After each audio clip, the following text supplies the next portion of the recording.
എല്ലാവർക്കും സ്വാഗതം. ഈ റിവ്യൂ ഇഷ്ടപ്പെടുവാണെങ്കിൽ ഒന്ന് ലൈക്ക് ചെയ്തും സബ്സ്ക്രൈബ് ചെയ്തും ഹൈപ്പ് ചെയ്തും സപ്പോർട്ട് ചെയ്യണേ. അപ്പം നെവിൻ നന്ദുവിനോട് സംസാരിച്ചുകൊണ്ടിരിക്കുകയാണ്. നന്ദുവിനോട് ചോദിക്കുന്നുണ്ട് നന്ദുവിന് പ്രപ്പോസലൊക്കെ വരാറുണ്ടോ എന്ന്. അന്നേരം നന്ദു പറയും ഇപ്പം അടുത്തൊന്നും പ്രപ്പോസലൊന്നും വരാറില്ല എന്ന് പറയുമ്പം ചോദിക്കുന്നുണ്ട് എങ്ങനെയാണ് നന്ദുവിന് പ്രേമവിവാഹമാണോ ഇഷ്ടം എന്നൊക്കെ ചോദിക്കുന്നു.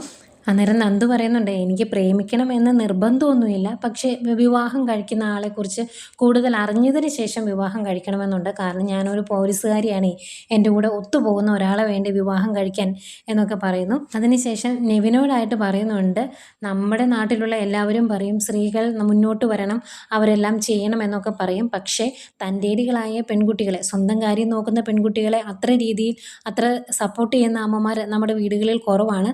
പ്രത്യേകിച്ച് നെവിൻ്റെ അമ്മയെപ്പോലെയാണ് പലരും എന്നൊക്കെ ഇങ്ങനെ പറയുന്നുണ്ട്. അന്നേരം നെവിൻ പറയുന്നുണ്ട് അത് നേരെ അമ്മയ്ക്ക് അങ്ങനെയുള്ളവരെ അത്ര ഇഷ്ടമല്ല എന്നും പറയുന്നുണ്ട്. അങ്ങനെ അവർ കുറച്ച് നേരം ഇങ്ങനെ വിവാഹത്തെക്കുറിച്ചൊക്കെ സംസാരിച്ചുകൊണ്ടിരിക്കുന്നു. അന്തേക്കും ഒരു പ്രതിയെ കൊണ്ട് വന്നായിരുന്നല്ലോ സ്റ്റേഷനിലോട്ട്, അയാളെ ജാമ്യത്തിലിറക്കാനല്ലേ നെവിൻ വന്നത്, അവനെ കൊണ്ടുവരുന്നു. അന്നേരം അവനോട് പറയുന്നുണ്ട് ഇതുപോലുള്ള പരിപാടി ഇനി ചെയ്തേക്കില്ല, നെവിൻ ചേട്ടൻ വന്ന് പറഞ്ഞുകൊണ്ട് മാത്രമാണ് ഇപ്പോൾ വിടുന്നത് എന്ന് പറഞ്ഞ് ജാമ്യം കൊടുത്ത് വിടുക. പിന്നീട് നവ്യയാണ് കാണിക്കുന്നത്. നവ്യയുടെ അടുത്തേക്ക് ജലജ വരുന്നു. എന്നിട്ട് ജലജ നവ്യയോട് പറയുവാണ് ഇത്രയും ദിവസം ഈ വീട്ടിൽ രണ്ടടുപ്പാണ് എരിഞ്ഞുകൊണ്ടിരുന്നത്, ഈ ജാനകി സ്വഭാവം മാറ്റിയതോടുകൂടി അത് ഒന്നായി എന്ന് പറയുക. അന്നേരം നവ്യ പറയുന്നുണ്ട് അവനുണ്ടാക്കുന്ന ഒരു ഭക്ഷണവും എനിക്ക് വേണ്ട, എനിക്ക് അത്യാവശ്യം അരിയാനൊക്കെ ഇപ്പം അറിയാം, അതുകൊണ്ട് അമ്മ ഫുഡ് ഉണ്ടാക്കിയാൽ മതി എന്ന് പറയുന്നു. അന്നേരം ജലജ പറയുന്നുണ്ട് അത് നമ്മളിവിടെ നിന്ന് പറഞ്ഞിട്ട് കാര്യമില്ല, മോൾക്ക് ഇതൊന്നും ഇഷ്ടമല്ല എന്നുള്ള കാര്യം അവരോട് അവിടെ പോയി പറയണമെന്ന് പറയുന്നുണ്ട്. അന്നേരം നവ്യ പറയും ഞാനിനി എൻ്റെ ഇഷ്ടത്തിന് ജീവിക്കാനാണ് തീരുമാനിച്ചേക്കുന്നത്, ഞാനിന്ന് ഇറക്കമില്ലാത്ത ഒരു ഡ്രസ്സ് ഇട്ടപ്പം ഇവിടെ എല്ലാവർക്കും ഭയങ്കര പ്രശ്നമായിരുന്നല്ലോ, ഇനി ഞാൻ അങ്ങനെയുള്ള കാര്യങ്ങളൊന്നും നോക്കിയല്ല, എനിക്കിഷ്ടമുള്ള പോലെ ജീവിക്കും, പെൺകുട്ടികൾ എങ്ങനത്തെ ഡ്രസ്സ് ധരിക്കണമെന്ന് അവരവരാണ് തീരുമാനിക്കുന്നത്, അല്ലാതെ ഒരു അനന്തമൂർത്തിയല്ല അതൊക്കെ നിർദ്ദേശിക്കുന്നത് എന്നൊക്കെ പറഞ്ഞ് നവ്യ ഭയങ്കര ദേഷ്യത്തിലാണ്. അന്നേരം ജലജ പറയുന്നുണ്ട് മോൾക്ക് ഇഷ്ടമുള്ള പോലെ ജീവിച്ച ഒരു കുഴപ്പമില്ല, ഇനിയിപ്പോൾ മോഡലിങ്ങിന് പോകണമെങ്കിൽ അതും ചെയ്തു, അഭി ഇങ്ങോട്ട് തിരിച്ചു വരുമ്പം അവന് ജോലി ഉണ്ടാവുമോ എന്നൊന്നും അറിയത്തില്ല, അതുകൊണ്ട് തന്നെ നിങ്ങളുടെ ജീവിതം മുന്നോട്ട് കൊണ്ടുപോകാൻ നിങ്ങൾക്ക് നിങ്ങളുടേതായ ആവശ്യങ്ങൾ നടത്താൻ പൈസ വേണ്ടേ, അതുകൊണ്ട് നമ്മളൊരു വരുമാന മാർഗം കണ്ടെത്തുന്നത് നല്ലതാണ് എന്നൊക്കെ പറയും. അന്നേരം നവ്യ പറയും ഞാൻ അതിനൊക്കെ റെഡിയായിരുന്നു, പക്ഷേ കുഞ്ഞിൻ്റെ കാര്യം ആര് നോക്കും എന്ന് ഓർക്കുമ്പോഴാണ് എനിക്ക് വിഷമം എന്ന് പറയുമ്പം ജലജ പറയുന്നുണ്ട് കുഞ്ഞിനെയൊക്കെ ഞാൻ നോക്കിക്കോളാം, മോൾക്ക് മോളുടെ ഇഷ്ടത്തിന് ജീവിക്കാം, അതിന് എല്ലാ സപ്പോർട്ടും തന്ന അമ്മ കൂടെ ഉണ്ടാവും എന്നൊക്കെ പറയുവാണ്. അത് കഴിഞ്ഞ് ഇനിയിപ്പോൾ അടുക്കളയിൽ പോയി അലമ്പുണ്ടാക്കണമല്ലോ, അതുകൊണ്ട് നമുക്ക് ഭക്ഷണത്തിൻ്റെ കാര്യം അടുക്കളയിൽ പോയി പറയാം, മോളും കൂടെ വാ എന്ന് പറഞ്ഞ് രണ്ടുപേരും നേരെ അടുക്കളയിലേക്ക് ചെല്ലുന്നു. അവിടെ ചെല്ലുമ്പം ദേവയാനിയും നയനയും ഉണ്ട് അടുക്കളയിൽ, അവർ ഫുഡൊക്കെ ഉണ്ടാക്കിക്കൊണ്ടിരിക്കുവാണ്. അന്നേരം ജലജ പറയുന്നുണ്ട് അതെ ഈ വീട്ടിൽ രണ്ടിടുപ്പാണ് ഇത്രയും ദിവസം ഉണ്ടായിരുന്നത്, അതൊന്നാക്കാൻ എൻ്റെ മരുമകൾക്ക് ഇഷ്ടമല്ല എന്ന് പറയും. അന്നേരം അതെന്തിനാ അങ്ങനെ ചിന്തിക്കുന്നത്, അതിൻ്റെ ആവശ്യമുണ്ടോ എന്ന് ദേവയാനി ചോദിക്കുമ്പം നവ്യ പറയുന്നുണ്ട് നിങ്ങൾ ആരും ഉണ്ടാക്കുന്ന ഭക്ഷണം എനിക്ക് വേണ്ട, ഞാൻ ഈ വീട്ടിൽ താമസിക്കുന്നു എന്ന് മാത്രമേ ഉള്ളൂ, നിങ്ങളുടെ ഭക്ഷണം ഞങ്ങൾക്ക് വേണ്ട, ഞങ്ങൾ ഞങ്ങളുടേതായ രീതിയിൽ ഉണ്ടാക്കിക്കോളാം എന്ന് പറയുമ്പം നയന ചോദിക്കുന്നുണ്ട് അങ്ങനെ ഒരു വാശിയുടെ ആവശ്യമുണ്ടോ ചേച്ചിയെന്ന്. അന്നേരം നവ്യ പറയും ഉണ്ട്, നീ കൂടുതൽ എന്നോട് സംസാരിക്കാനൊന്നും വരണ്ട, എൻ്റെ ഭർത്താവിനെ ജയിൽ പുള്ളിയാക്കിയപ്പോൾ നിനക്കൊക്കെ സമാധാനമായല്ലോ, അതുകൊണ്ട് ജയിൽ പുള്ളിയുടെ ഭാര്യയായ ഞാൻ നിൻ്റെ ഒന്നും ഭക്ഷണം കഴിക്കാൻ ഉദ്ദേശിച്ചിട്ടില്ല എന്നൊക്കെ പറയുന്നു. അന്നേരം ദേവേനി ചോദിക്കുന്നുണ്ട് ഈ അവസ്ഥയിൽ നയനോട് ഇങ്ങനെയൊക്കെ പറയാൻ നിനക്ക് ബുദ്ധിമുട്ടില്ലേ എന്ന് ചോദിക്കുമ്പോൾ ഒരു ബുദ്ധിമുട്ടുമില്ല, എൻ്റെ കുഞ്ഞ് ഇവിടെയുണ്ട്, ആ കുഞ്ഞിനെ നിങ്ങളാരും പരിഗണിക്കുന്നില്ലല്ലോ, ഒരു ചന്തുമോളെ പൊക്കിക്കൊണ്ട് നടക്കുമല്ലേ, അതുകൊണ്ട് എനിക്ക് അങ്ങനെയുള്ള യാതൊരു വിഷമവും ഇല്ല എന്ന് പറയുന്നു. അന്നേരം നയന പറയുന്നുണ്ട് അവൻ ജയിലായി എങ്കിൽ അവൻ്റെ കയ്യിലിരിപ്പ് കൊണ്ടല്ലേ, അവൻ തെറ്റ് ചെയ്തുകൊണ്ടല്ലേ എന്ന് ചോദിക്കുമ്പം നവ്യ തിരിച്ചു ചോദിക്കുന്നുണ്ട് അങ്ങനെ തെറ്റ് ചെയ്തവരെ എല്ലാം ശിക്ഷിക്കാനായിരുന്നെങ്കിൽ നിൻ്റെ ഭർത്താവിനെ ശിക്ഷിക്കേണ്ടതായിരുന്നോ എന്ന്. അന്നേരം ദേവേനെ പറയും ഈ രീതിയിലുള്ള സംസാരം ഇനി മുന്നോട്ട് കൊണ്ടുപോകണ്ട, ഇവിടെ നിർത്തിയേരെ, ഇന്ന് നവീൻ വരുന്നുണ്ട് ഭക്ഷണം കഴിക്കാനായിട്ട് ഉച്ചയ്ക്ക്, അപ്പോൾ അവരുടെ മുമ്പിൽ വെച്ച് ഈ രീതിയിൽ നീ സംസാരിക്കരുത് എന്ന് പറയുമ്പം നവ്യ പറയുന്നുണ്ട് എനിക്ക് അവനെ പേടിക്കേണ്ട കാര്യമൊന്നുമില്ല, ഇവിടുത്തെ ഇളയ സന്തതിയെ കേസിൽ നിന്നും അവനാണ് രക്ഷിച്ചത്, അതുകൊണ്ട് തന്നെ അവനോട് അഭിയുടെ കേസും ഏറ്റെടുക്കണമെന്ന് ഞാൻ പറഞ്ഞതാ, അവൻ കേട്ടില്ല, അവൻ എൻ്റെ കൂടെ പഠിച്ചതാ, എന്നിട്ട് പോലും ഞാൻ പറഞ്ഞപ്പോൾ അങ്ങനെ ഒരു സഹായം എനിക്ക് ചെയ്തു തന്നില്ല എന്ന് പറയുമ്പോൾ ജലജ പറയുന്നുണ്ട് അങ്ങനെ അത് ഏറ്റെടുക്കരുത് എന്ന് പറയാൻ ഇവിടെ ആൾക്കാരുണ്ട് മോളെ, അതുകൊണ്ടാ എന്നൊക്കെ ഇങ്ങനെ പറയുന്നു. അന്നേരം ദേവയാനി നവ്യയോട് പറയുന്നുണ്ട് നീ ഈ രീതിയിലൊക്കെ ഇപ്പം സംസാരിക്കും, പിന്നീട് ഈ കാര്യങ്ങളൊക്കെ ഓർത്ത് നീ ദുഃഖിക്കുന്ന ഒരു സമയം വരുമെന്ന് പറയുമ്പം നവ്യ പറയുന്നുണ്ട് എങ്ങനെ ദുഃഖിക്കാനാ, ഇതിൽ കൂടുതൽ എനിക്ക് എന്ത് വരാനാ, അതുകൊണ്ട് ആ രീതിയിൽ എന്നോട് സംസാരിക്കേണ്ട ആവശ്യമില്ല എന്ന് പറയുന്നു. അവിടെ അലമ്പുണ്ടാക്കുന്നു. അന്നേരത്തേക്കും ജലജ മോളെ നീ പോയി തക്കാളി കഴുകിക്കൊണ്ട് വാ, ബാക്കി നമുക്ക് നോക്കാമെന്ന് പറഞ്ഞ് അവർ അരിയിലും പിടിയിലും ഒക്കെ തുടങ്ങിയിട്ടോ ഭക്ഷണം ഉണ്ടാക്കാൻ വേണ്ടി. അന്നേരം ദേവേൻ്റെ തന്നെയാണല്ലോ ഫുഡ് ഉണ്ടാക്കുന്നത്. അതുകൊണ്ട് നയന ഞാനിവിടെ കൂടാം, ഞാൻ സഹായിക്കാം എന്ന് പറയുമ്പം വേണ്ട മോള് പോയി റെസ്റ്റ് എടുത്തു, ആ ജാനകിയോട് ഇങ്ങോട്ട് വരാൻ പറ, ഞങ്ങൾ രണ്ടുപേരോട് ഫുഡ് ഉണ്ടാക്കിക്കോളാം എന്ന് പറയുന്നു. അന്നേരം ഒരു അലമ്പുണ്ടാക്കിയതിൻ്റെ സന്തോഷത്തിൽ ഇങ്ങനെ നിർവൃതിയോടുകൂടി ദേവേനെ നോക്കുന്ന ജലജയെ കാണിക്കുന്നുണ്ട്. പിന്നെ കാണിക്കുന്നത് നരസിംഹത്തെയും അതുപോലെ നെവിൻ്റെ അമ്മയൊക്കെയാണ്. അവർ പല പെൺകുട്ടികളുടെ ഫോട്ടോയൊക്കെ മാറി മാറി നോക്കുന്നുണ്ട്. അപ്പം അവർക്ക് പലതും ഇഷ്ടപ്പെടുന്നുമുണ്ട്.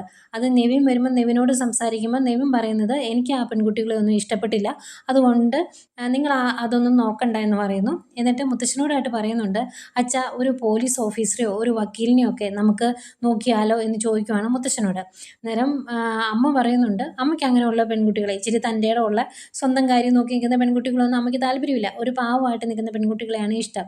അതുകൊണ്ട് അമ്മ പറയുവാണ് അങ്ങനെയുള്ളവരെയൊക്കെ നീ വിവാഹം കഴിക്കാൻ തീരുമാനിച്ചിട്ടുണ്ടെങ്കിൽ നിൻ്റെ വിവാഹം കഴിയുന്ന അന്ന് നിനക്ക് അമ്മയില്ലാതാവും, ഞാനിവിടെ നിൽക്കില്ല, ഞാനിവിടുന്ന് പോകും എന്ന് പറയുക. അന്നേരം മുത്തശ്ശൻ ചോദിക്കുന്നുണ്ട് ഇപ്പോഴത്തെ പെൺകുട്ടികളൊക്കെ അങ്ങനെയാണ്, അതിന് നീ എന്തിനാ എതിർക്കുന്നത്, അവന് ഇഷ്ടമാണെങ്കിൽ അവൻ വിവാഹം കഴിക്കട്ടെ എന്ന് പറയും.